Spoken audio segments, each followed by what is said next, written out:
மருத்துவர் ஐயா உள்ளிட்ட உலகில் வாழ்கின்ற அத்துணை தந்தையர்களுக்கு என்னுடைய வாழ்த்துக்கள், பாராட்டுகளை நான் தெரிவிக்கின்றேன்.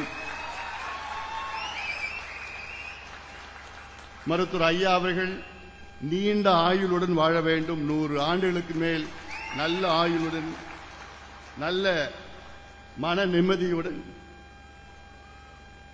நல்ல உடல்நலத்துடன், மகிழ்ச்சியோடு வாழ வேண்டும். அது ஒரு மகனாக அது என்னுடைய கடமையும் கூட.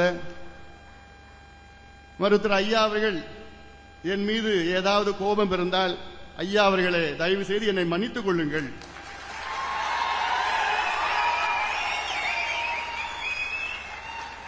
தந்தையிடம் மன்னிப்பு கேட்பது ஒரு பெரிதல்ல. அதே வேளையிலே ஐயா அவர்கள் 100 ஆண்டுகளுக்கு மேல் நல்ல மகிழ்ச்சியோடு வாழ வேண்டும். அது ஒரு மகனுடைய கடமையும் கூட.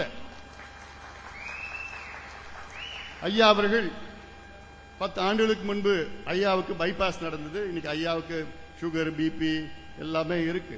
அதனாலதான் நான் சொன்னேன், நீங்க நல்லா இருக்கணும், நல்ல உடல்நலத்தோட இருக்கணும், டென்ஷன் ஆகாதீங்க. நீங்க சொல்லுங்க, என்னென்ன செய்யணும்னு சொல்லுங்க. ஒரு மகனாக, கட்சியின் தலைவராக அப்படியே டக்கு டக்கு டக்குன்னு சொல்லிட்டு செய்யலாம், சுலபமா செஞ்சுட்டு போலாம்.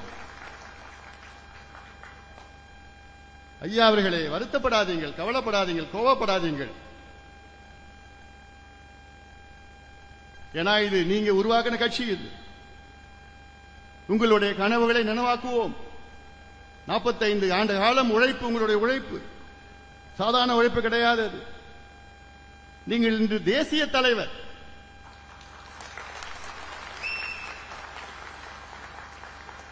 கடந்த ஆண்டு பாரத பிரதமர் மோடி அவர்கள் வந்து சொன்ன வார்த்தையில் என்னால் மறக்க முடியாது.